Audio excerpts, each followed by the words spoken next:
Buenas, desahogarme en esta ocasión con una observación migratoria que nos presenta la licenciada Cecilia Medina. ¿Cómo está usted, Lice? ¿Bien? Muy bien, muy bien. ¿Y usted cómo ¿Está está? todo positivo? Así es. Bien, vamos a hablar sobre residencia provisional.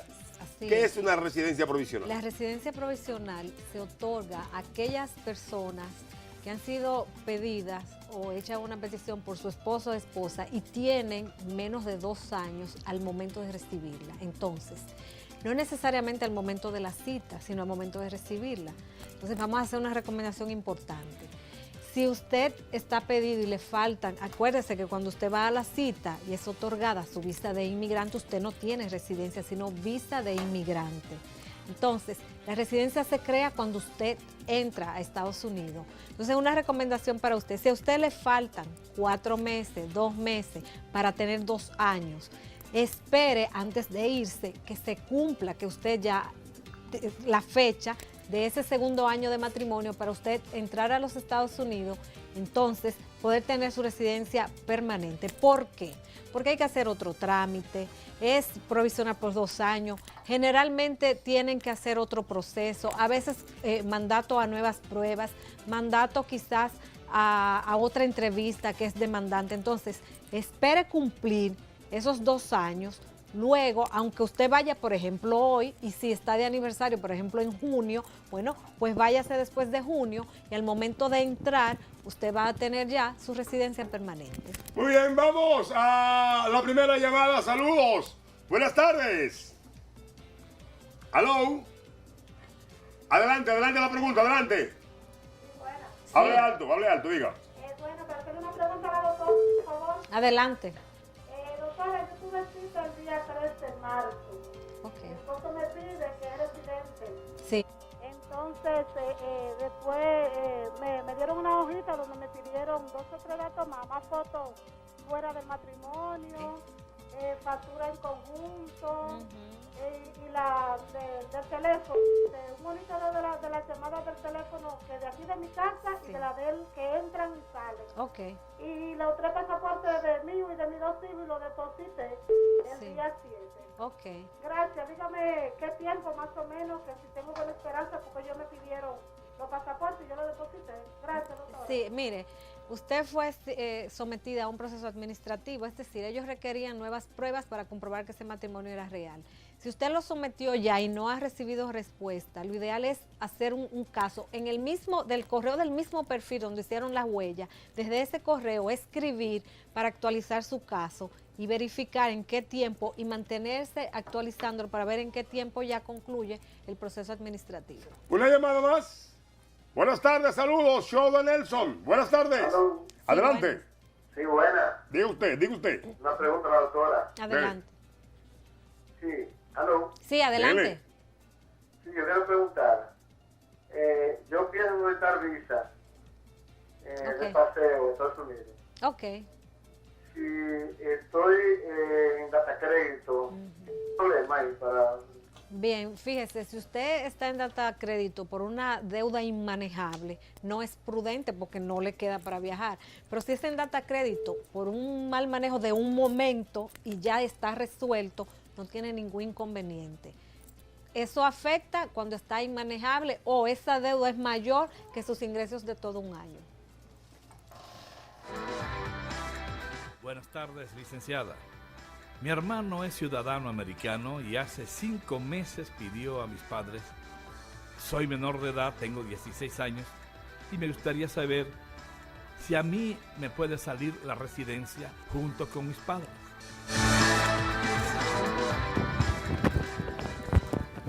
Bien, no te va a salir residencia conjuntamente con tus padres porque no estás pedido y en ese tipo de petición los padres no arrastran hijos menores. Entonces, la recomendación para ti es, después de ya el proceso concluido de tus padres, que uno de ellos te haga la petición y tú vas a quedar como menor de edad porque solamente tienes 16 años y ese proceso de un padre residente pidiendo hijos solteros dura un estimado de 1 año y 8 meses. Es decir, que lo ideal es ellos primero y luego entonces... Buenas tardes, saludos. Buenas, doctora Nelson, ¿cómo están? Sí, hola. La pregunta mía es, yo quiero buscarle visa a mi niño. Yo tengo unión libre. Sí. Mi esposo y yo. Ok. Tengo ya mi documento, mi papel de unión libre. Tenemos 18 años juntos. ¿Y tienes visa? Sí, yo tengo visa. Ok. Tengo 10 años de visa. Tengo 8 años viajando 2 veces al año. Ok. Y quiero saber ¿Quieres saber? si yo puedo ir con mi esposo y el niño, es decir, mi pareja. Claro. Y aparte de esto, también le quiero preguntar cuáles son los procesos. Disculpe, que son demasiadas preguntas. Ok. Y gracias. Bien, bien, sí puedes ir y el padre biológico del niño debe estar presente en la entrevista o debe hacer una autorización. Claro que sí, puedes ir y las probabilidades para él son muchas porque su madre o sus padres tienen visa. Su proceso, si es mayor de 5 años, se llena su formulario y se hace todo. Si es menor de 5 años, es como si fuese una visa automática, llenando formulario, haciendo los pagos y enviando entonces en un sobre toda la documentación requerida. Bueno, licenciada, en primer lugar, buenas tardes. Buenas tardes, hola. A través de las redes sociales, la señorita Carmen Antonia Polanco nos envía una pregunta y nos dice: saludos, me dirijo a usted con el propósito de comentarle un hecho el cual me preocupa bastante. Sucede que mi nieta Rebeca desde muy pequeña vive conmigo debido a que su madre sufre una enfermedad catastrófica. Y también resulta que mi difunto esposo que me había pedido para irme a residir con él hacia los Estados Unidos, pero él falleció antes de que me saliera el viaje, motivo por el cual su hija de ciudadanía americana tuvo que hacerse responsable a mi viaje, la cual las autoridades de migración entendieron el caso y decidieron aceptar su petición. Mi inquietud es si puedo yo, ahora que estoy en espera de la previsa, incluir a mi nieta en mi viaje, tomando en cuenta que su madre y su padre, la cual es mi hijo, están dispuestos a firmar para que la adopción sea legal, ya que la niña no tendría con quién quedarse cuando me salga el viaje. Quisiera por favor que usted me diga qué puedo hacer ante esta petición. Bien. Ese caso de ellos es bien particular porque muy probablemente su esposo, que no lo dijo, era residente, por eso su hija tuvo que asumir.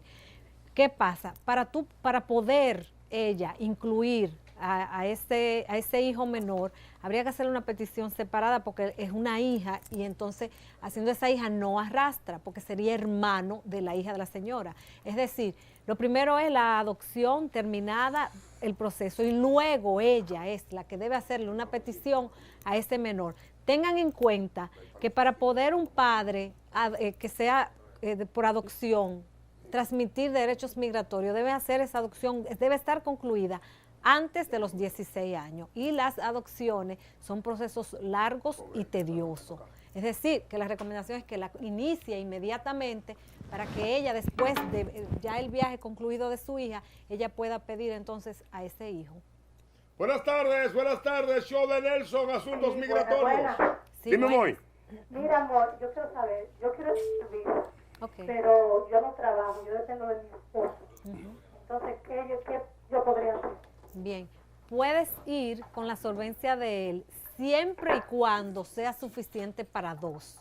Tú puedes ir porque si están casados legalmente, todo ese patrimonio, aunque esté a nombre de él, te corresponde también, siempre y cuando estén casados y siempre y cuando la solvencia de él sea suficiente para dos. Vamos al correo. Licenciada, soy casada y mi esposo y yo queremos solicitar visa de paseo junto a nuestra hija, pero somos muy jóvenes. Mi esposo tiene 25 años y yo tengo 20. ¿Cree usted que sea posible conseguir el visado a pesar de nuestras edades? Bien, sí lo pueden conseguir siempre y cuando ustedes cumplan con los requisitos, no importa la edad. Si ustedes tienen solvencia económica y cómo demostrarla y tienen lazos que le aten, claro que sí, que pueden hacer. Licenciada, gracias. Gracias a usted. ¿La pasó Gracias bien? a todos. Muy bien. Mucha Gracias. gente llamándole a usted, muchas cosas, ¿eh? Gracias. Recuerde, la doctora está en el 809-241-3363. 809-241-3363. Ahí está la oficina para consultas privadas de la doctora Cecilia Medina. Dios le bendiga. Igual. Voy a parar.